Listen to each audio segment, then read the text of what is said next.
नमस्कार। चलिए बात करते हैं फाइनेंशियल मार्केट्स की। एक ऐसी दुनिया जहां हर पल लाखों फैसले होते हैं और हर ट्रेडर बस एक चीज की तलाश में रहता है, एक एज, एक बढ़त, एक ऐसा तरीका जो उन्हें भीड़ से थोड़ा अलग कर दे।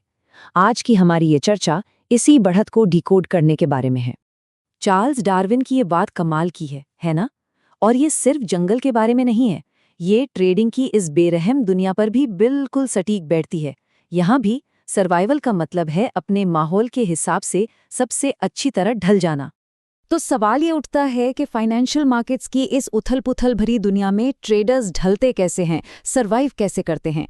आखिर वो क्या चीज़ है जो उन्हें शोर से सिग्नल को अलग करने में मदद करती है? जवाब है टेक्निकल एनालिसिस। तो चलिए अपनी इस खोज के पहले पड़ाव पर चलते हैं, पैटर्न्स को पढ़ना, जो टेक्निकल एनालिसिस की बिल्कुल बुनियाद है।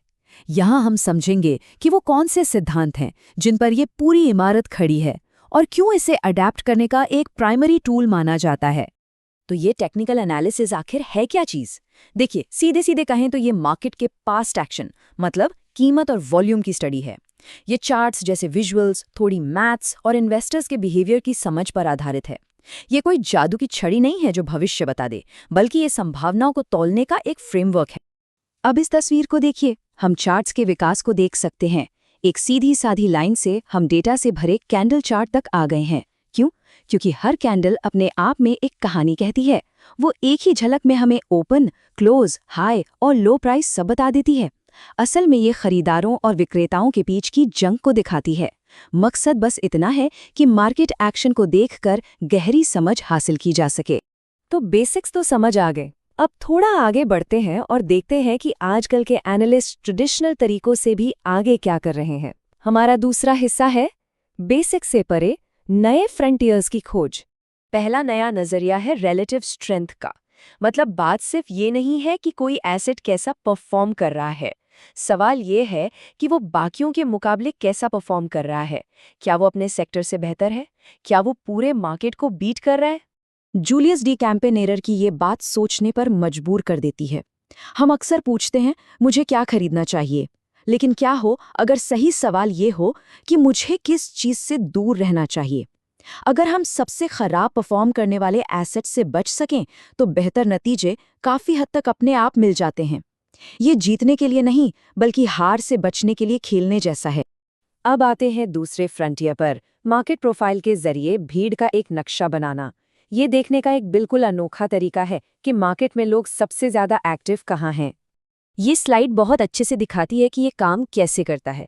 देखिए, मार्केट प्रोफाइल एक नॉर्मल चार्ट को एक तरह के एक्टिविटी मैप में बदल देता है। ये दिखाता है कि किन कीमतों पर सबसे ज्यादा ट्रेड हुआ, यानी वो जगह जहां मार्केट को वैल्यू मिली। ये एरिया अक्सर सपोर्ट और रेजिस्टेंस के पावरफुल लेवल बन जाते हैं। इसे आप मार्केट का एक कैट स्कैन समझ सकते हैं, जो हमें सतह के नीचे का स्ट्रक्चर दिखाता है। अभी तक हमने टूल्स की बात की, लेकिन सबसे बेहतरीन औजार भी बेकार हैं अगर उन्हें चलाने वाला इंसान ही सही ना हो। और यहीं हम आते हैं सबसे मुश्किल हिस्से पर, ह्यूमन फैक्टर पर, यानी ट्रेडर और उसके अपने दिमाग के बीच की लड़ाई। चार्ट्स और इंडिकेटर्स से परे भी एक दुनिया है। एक ट्रेडर को डर और लालच से लेकर थकान और अपने खुद के पूर्वाग्रहों तक दर्जनों इंसानी फैक्टर्स से जूझना पड़ता है। सबसे बढ़िया एनालिसिस सिस्टम भी फेल हो सकता है अगर इमोशंस आपके फैसलों पर हावी हो जाएं।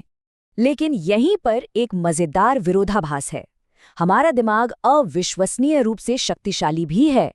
जैसे आप इस उल्टे-पुल्टे टेक्स्ट को आराम से पढ़ पा रहे हैं, हमारा दिमाग केओस में भी ऑर्डर ढूंढ ही लेता है। ऐसा इसलिए है क्योंकि हमारा दिमाग हर अक्षर को अलग-अलग नहीं, बल्कि पूरे शब्द को एक साथ समझता है। ट्रेडिंग में चैलेंज बस इसी ताकत का सही दिशा में इस्तेमाल करना है। तो हमारे पास पावरफुल टूल्स हैं और एक पावरफुल लेकिन गलतियां करने वाला दिमाग भी है। तो एक कामयाब ट्रेडर इन दोनों को मिलाता कैसे है?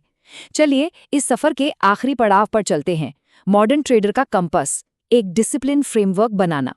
एक डिसिप्लिन प्लान का होना बहुत जरूरी है, और स्क्वीज प्ले की ये अवधारणा इसका एक बढ़िया उदाहरण है। इसमें 4 स्टेप्स हैं। पहला, बायस, यानी डेटा देखकर ये तय करना कि मार्केट का रुख किस तरफ है, ऊपर या नीचे। दूसरा है सेटअप, यानी उन मौकों को पहचानना जो आपके बायस को सपोर्ट करते हैं। तीसरा, ट्रिगर्स, वो खास प्राइस लेवल या सिग्नल जो बताते हैं कि अब ट्रेड में एंटर करने का वक्त आ गया है।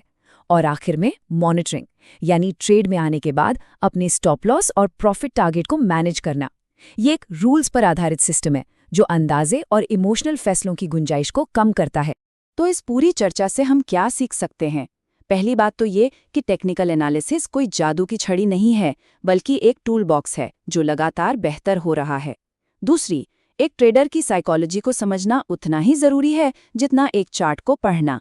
और आखिर में सबसे बड़ा गोल तो एक ऐसा डिसिप्लिन्ड फ्रेमवर्क तैयार करना है जो हमें इस अनिश्चितता के समंदर में रास्ता दिखा सके।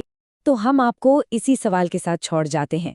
कामयाब ट्रेडिंग आखिर है क्या? एक कला, एक विज्ञान या फिर एक अनुशासन? शायद इसका जवाब इन तीनों के किसी खूबसूरत से मेल में ही छिपा है। इस विषय पर गौर करने के लिए आपका बहुत बहुत शुक्रिया।